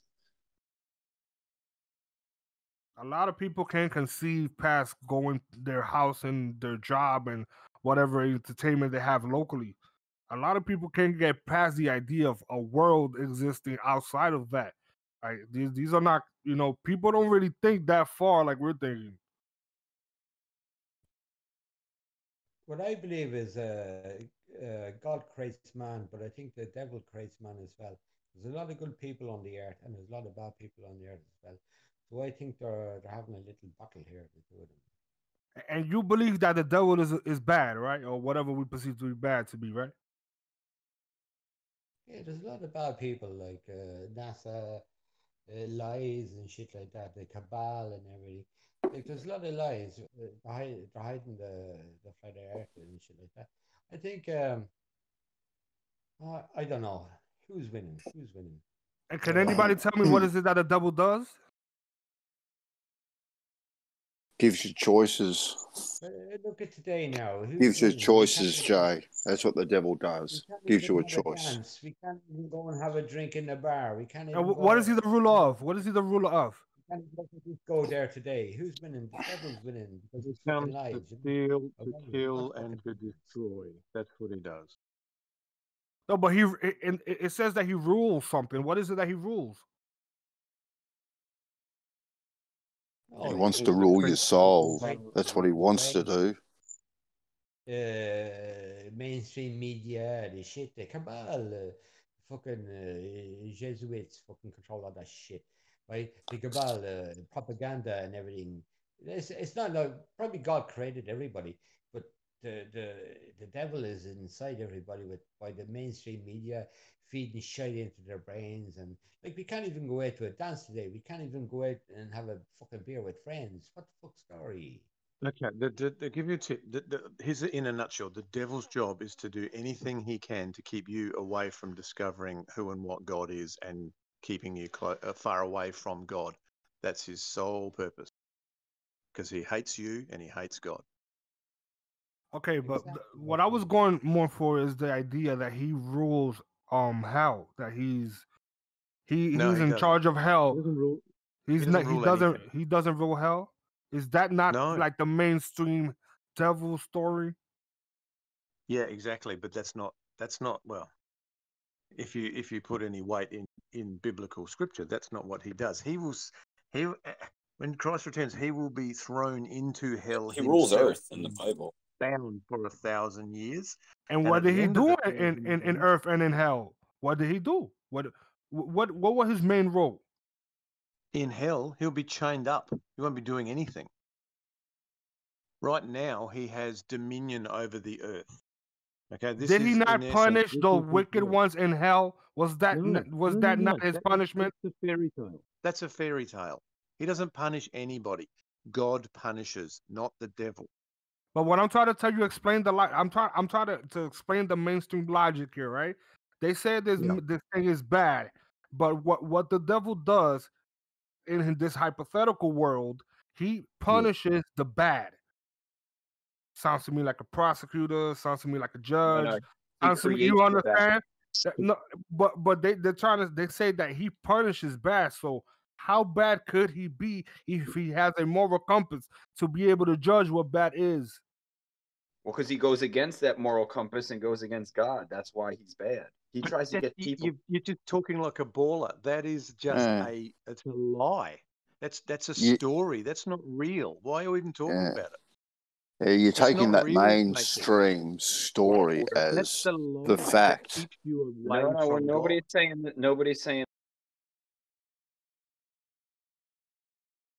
Listen, man, I'm more of a what is reality. If the earth is not a globe and it is indeed flat and we are indeed encased here, then what is reality? What is nature? And it's a test, bro. You're being tested to see if you'll follow God's rules and laws. Reality is your existence. That's what reality is. It's your existence. Well, there's got to be a purpose for your existence, right? Well, who is lying to us? Is it the devil? And that's for each man and woman to work out for themselves what the purpose is. Yeah, and but the problem. So you guys agree that they're lying to us, right? That basically the people, those that we trust or falsely believe that is authority, is not being straightforward with us. Do we agree on that point? I don't think any of us would be here, Jay, if any of us thought any differently. yeah, we're all with you on that one. They're manipulating the information knowingly, right? So would you say that in heaven? So right there, would you say that this is an activity that goes on in heaven? This activity of being lied and manipulated? No. But I think where would this activity be most likely to happen in a hypothetical scenario, of course? You could say hell, or you can say yes, indeed. Or I would say a neutral place where people can choose to do whatever they want. Again, in your reality. Again, what would hell be? What would hell be? Hell would be. I'm not sure you've got the right concept of what hell. You have this neutral place, and then people can choose whether to do good or bad, and good or bad is based on God's moral code. Now, all the people that choose to do bad, they go to one place. All the people that choose to do good, they go to another place. Now, whatever you want to call these places, you can call them, but there will be separation between the people that use their free will to do and go against the good moral code and the reward of people that stayed within it. Can I just say something? Right, in today's world, okay, all we see is lies and deception, okay? Coming from men. mainstream media, the propaganda, and all that bullshit. So okay, so that's evil. But is there any good in the world? Who is good in the world? Like there's plenty of good in the world. There is good all around you. Are we God? Are we God? I think our nature is to be good, but I don't think I don't social society could make something good into something ugly without the person recognize what's happening to them. What is your definition of good? What is good? To me, good, right, is laughing with my children, crying with my children, right? Just spending time with my children and my grandchildren. So what is the definition of good, right? Where we value and what we think is good, that's the question that you search for, right? And where you put that value. It's not good enough. It is plenty good enough. I tell you what, when I spend time with my children, with my partner, with my grandkids, right? When I see life through the eyes of my children, through the eyes of my grandchildren, that is pure goodness. And goodness to me doesn't come in any better gift. That is the purity of goodness. Exactly. I know, I understand. But look at today. Hey, who's winning? Okay, and that's your choice. In your world, if the devil is winning in your world, that is your choice, Gadget. That's not my choice. I can't worry about your world, FE's world, Right the Hands world. I can't worry about any of those. I worry about what I can do in my world, and I make my world good. I know, I understand that. But like the world's not like what we used to know it a year ago. Like we can't even go to work. No, like, and in 50 years' time, it won't be like today. And 100 years prior, it's always evolving. It's always changing. And it seems like we're constantly being tortured, right? And it just seems like if you go back in history, it's never really been peace ever. There's always been torture, despair, and this. It doesn't seem like there needs to be. It seems like everybody could be well fed. It seems like we could, if there's enough land that's not being occupied. It seems like, like there's a deliberate reason. So why isn't it? Maybe it's because this place is not, it's not meant to be a paradise. It's the choices of men, because the land exactly. The land is neutral. The choices of men. There's plenty of everything. That's right. It's going to take the people that make it better. Banshot, don't get me wrong now. Every morning I wake up, I love to see the smiles of my daughter. That's what I live for, It's my life. Yeah. But then, like you're worried about money. You're worried about, am I going to keep my job? Is it going to go under and shit like that? Is the devil winning? Of course, Gadget, and I agree with that too. I agree with that. I don't disagree with those everyday worries that we have. Putting food on the table, a roof over the head, and all that sort of stuff. And unfortunately, that's the system that we live in. All right, but you got to come to it and inner peace. All right, I think you got to come to an inner peace.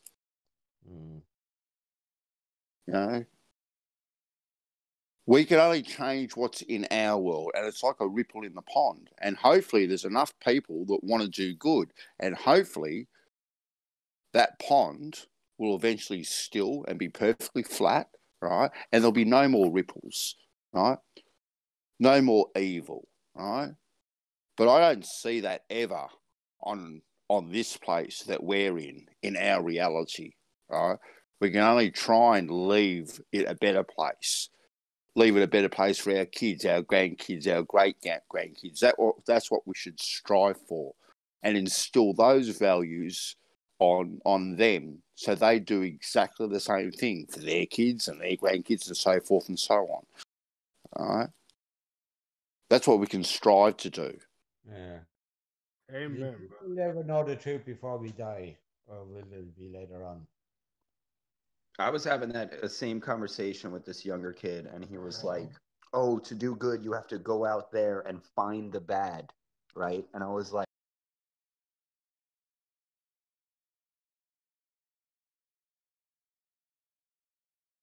the problem is to do when good, you have to be able to see bad. If you don't really want to see bad, like some Globers, like they're not willing to keep looking for information. Therefore, they're not willing to really see the information. They're putting blinders in their like you have to be willing to see the bad, which is the bad in Flat Earth. They're lying. That somebody's lying to us, right? That would be the bad that they will have to accept, because they cannot go into it thinking that NASA is telling them the truth. You know what I'm saying? You gotta live. You can't live in Bad's world, right? So like when you go to Bad and try and find it, like I think you just have I think it was Vance or whoever was saying you live your life, right? You live with your house, with your kids, the way you want to live it, and you grow your world, right? So you, instead of going out into the bad, you start growing your good until your good is growing and pushing the bad out, right? Like, so you start having kids and your kids have friends and they keep a circle that like starts doing good things, and then that's how you change the world. You can't change the world going to the bad. You push the bad out and replace it with good. Yeah, I think definitely that's the key to this. Whatever this reality is, whatever, if it's a game, I think the key is improving yourself and you having the understanding enough to where you're happy, and I think that's the key to it. I don't think going about it to try to save the world. For some reason, it seems like nobody has been able to save the world, and even if they are able to successfully save it for a while, it still goes to shit eventually. So it doesn't seem like our role is to save it. It seems like our role is to save ourselves for some reason. Yeah. I mean, think about it hypothetically. If this was hell, well, if everybody saved themselves, the world would be saved. But then this place will not be this place, but because maybe this physical place where there's ego and where there's bad and so-called good, maybe this place exists because of sin.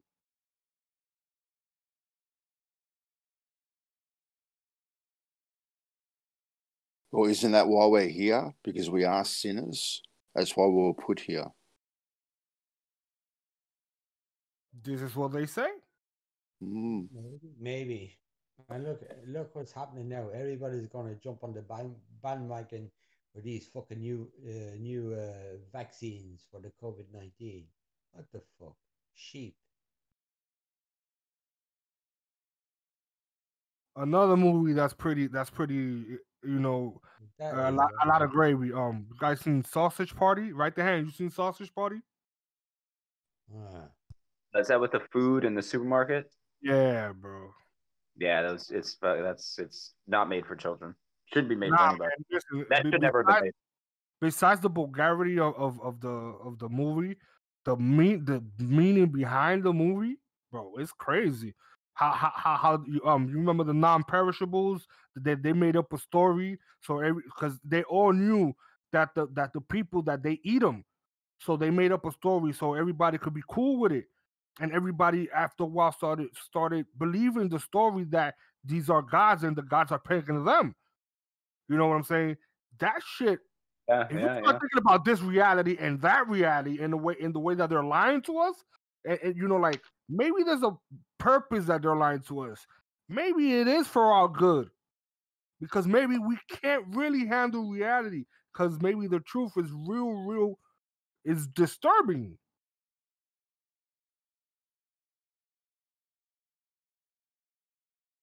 Is it possible that we're being kept here, we're being protected here for some reason? Nah, I think they're I think they're protecting us from their reality, all the disgusting things that they do, right? Which will slowly be revealed, and then yada yada. But so you're more of a we are imprisoned in this place kind of person. No, because I don't think it's a prison. Because if it's a prison, you subscribe to it and create it in your own mind. Like, I'm not in a prison. God gave me free will, and they can be like, they can be like, yo, you got to conform or die. And I'll be like, well, kill me. You can't force my mind into a prison, right? You can imprison my body, but again, if you don't believe this earth is final, then you just got to wait it out. Okay, can I just get your beliefs on this? I believe, right, I'm under a dome, I'm on a flat earth, but I also believe that beyond Antarctica, there's other worlds under another dome. What do you think on that, guys? I think it's a possibility. I think this is definitely a possibility that there's more land out there. Because if again, coming to the understanding of flat Earth, you're not just, it's difficult to just think about a dome or just think about emptiness. What if Earth was as big as outer space, as they say? Exactly. What is it that's infinite as they claim outer space to be? Imagine the land. I think Earth is way, but I think Earth could inhabit 100-foot people. In the numbers this place is gigantic. We're like in a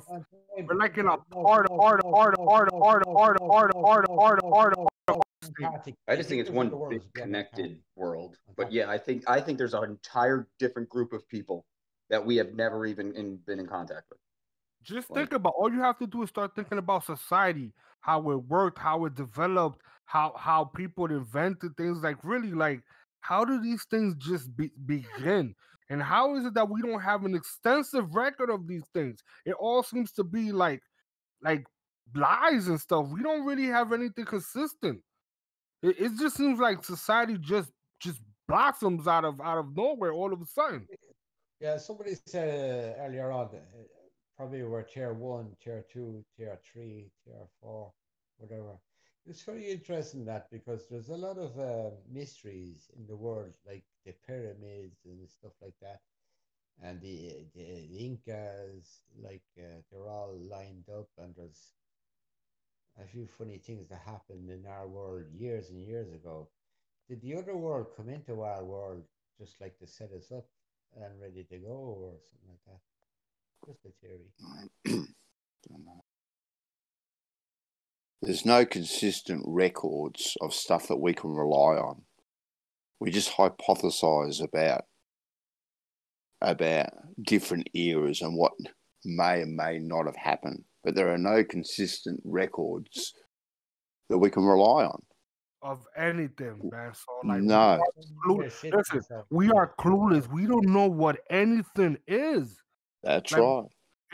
Isn't that even scarier to think about? Like, damn, what the hell is going on? I don't know what's going on. Where are we? What are we? When are we? You know, there's cultures out there that have different years. Like, they don't have 2020. They have like 5,000 and something. Like, how is it? Explain to me that gap difference. From Easter Island. Where does that just come from Easter Island? Dude, that's yeah. You're telling me somebody just carved those things for no reason, just decided to be talented and carved them? Yeah, but there's no rocks for 1,000 miles away. You know, they carved them. Where did they come from? They didn't come from the island. There's no rocks. I mean, listen, those could have probably been a certain species. They were staring at something, the event, whatever happened, boom. A couple moments later, turned to stone.